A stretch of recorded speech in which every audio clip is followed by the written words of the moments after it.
Pakai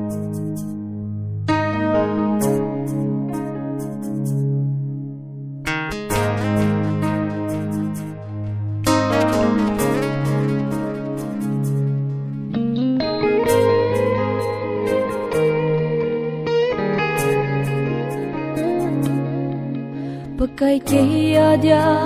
nagon neihet sa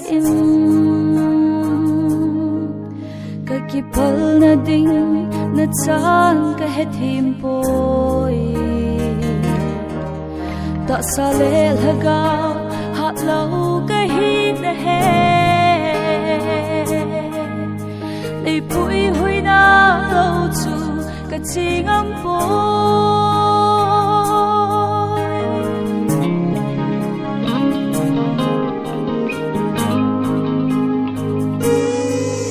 Pakai keia dia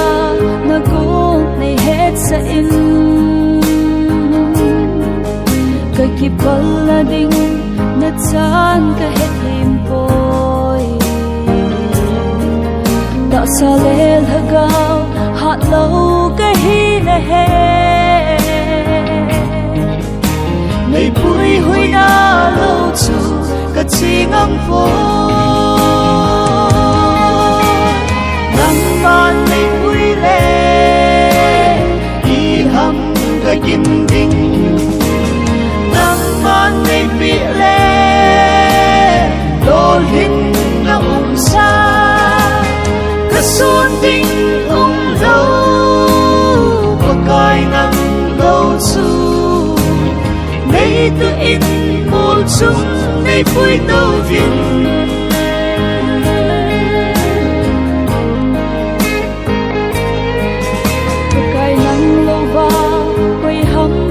building chu Thina phai chamli ka zo ka ding khu muthim thang khale thina thei sing la ling le khau ho zong Nangman nei ven pi ding Nangman PUILEH iham kagin Nangman lolhinna umsa Kason umlou Pakai ng louchu Neituh molchung neipui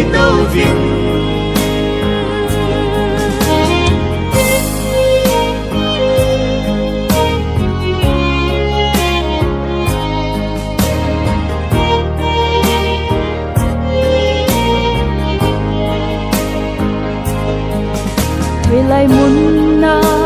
umin chi zong lengo na cross mai lut na kei man sumil ponge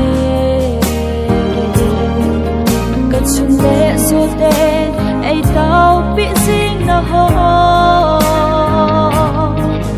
na van thil thingin ai pi kahe sing Nangman PUILEH iham kagin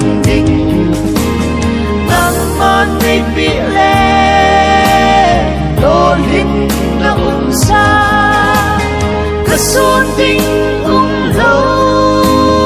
Pakai ng louchu